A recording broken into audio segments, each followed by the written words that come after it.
The Pac-12 is like a phoenix. I just had to let that sit out there so some of you Harry Potter fans can know exactly where I'm going with this particular analogy today. The Pac-12 is like a phoenix because every now and then a phoenix bursts into flames. This is, of course, a mythical creature. And then as Dumbledore so carefully explains, rest in peace to the late Richard Harris, to Harry in Chamber of Secrets, the second Harry Potter movie. For those of you who are absolute noobs out there and don't like Harry Potter, I would love to Leslie Knope you to Ann Perkins and force you to watch all 8 movies, but that's a different conversation. He talks about how the phoenix is set ablaze and then reborn from its ashes. Well, the Pac-12 can very easily do this. Easily is perhaps a little bit too strong of a term. It's feasible. It's possible. And Washington State's Kirk Schulz wants that to happen. So, amidst these discussions and the litany of issues that I laid out earlier on today's show, one of them was the playoff has not yet moved, though it needs to and should, to a 5+7 format. 5 highest ranked conference champions plus 7 at-large bids. That cannot happen until the Pac-12, which is still existing, by the way, it just has 2 teams in it. Until the Pac-12 and Kirk Schulz, who's chairing that particular board, vote in favor of doing so, that isn't going to happen.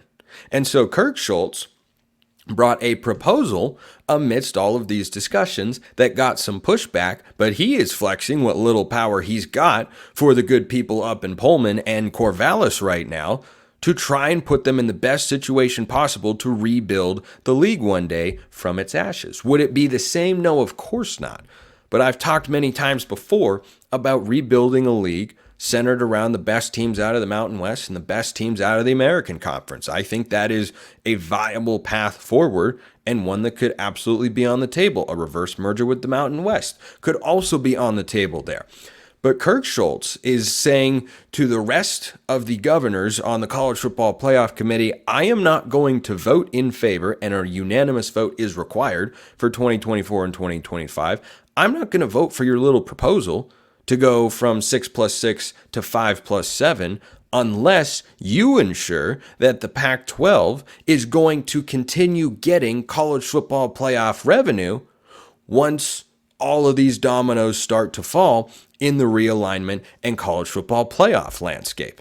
And the reason he's doing that is the same reason that Oregon State and Washington State went and got a concession from the departing 10 schools from the Pac-12 that gave them an outsized share of the 2024 revenue for the Pac-12, or 23-24, however you want to look at it, that gave them a war chest of a couple $100 million.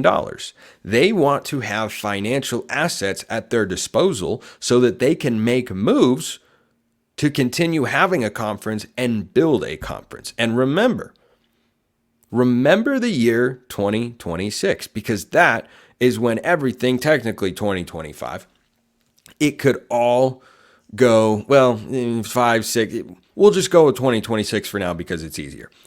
2026 is when you could have massive shakeups in the college sports landscape. And everybody else who reportedly was not very happy with Kirk Schulz, but what does he care? I mean, what are you going to do? Relegate them to the Mountain West? They haven't officially joined, of course. The rest of their sports are in the West Coast Conference, though, which is a step down from the Pac-12. Though a good G5 league, or a mid-major league at the very least, if you're talking about hoops. So if you're Washington State and Oregon State looking at this situation, what are you thinking about?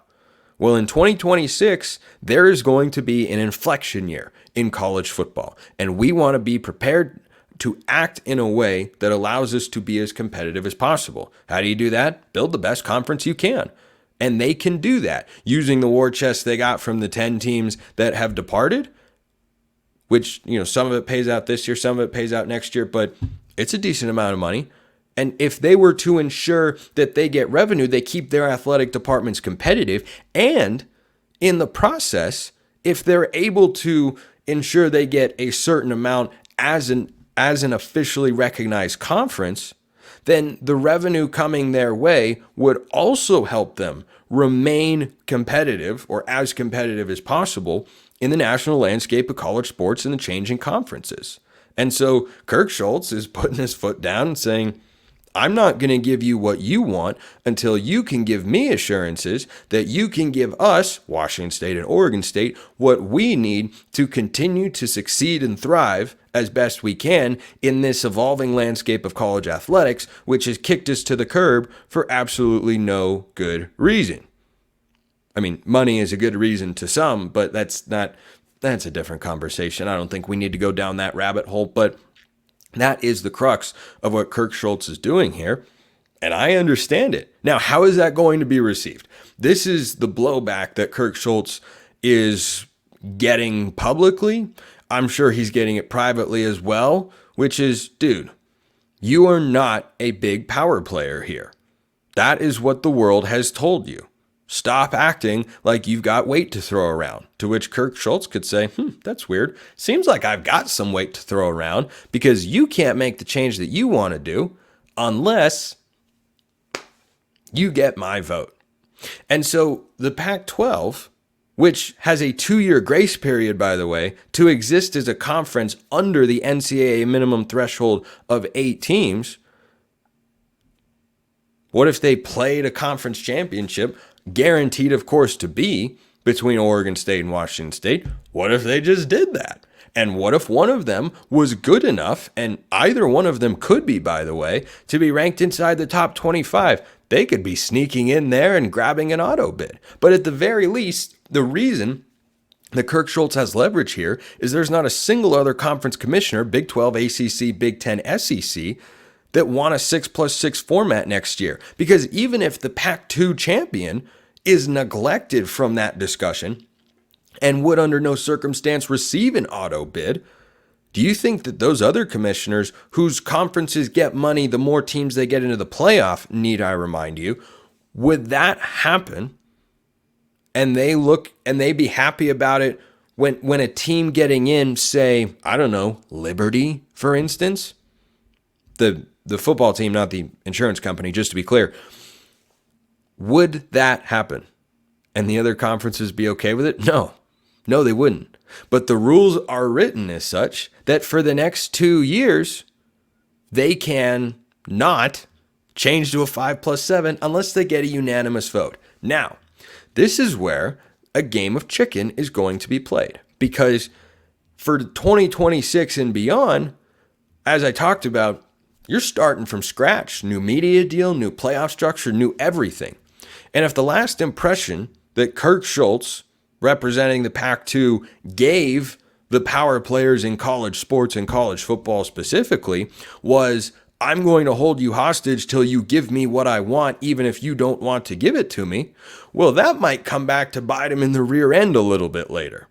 So he may have to be careful. But in the short term, I see the play. In the long term, he could be developing a reputation that might come back to hurt him later on. And they may say, yeah, we're actually, just think about this, for instance, just as a hypothetical to end today's show.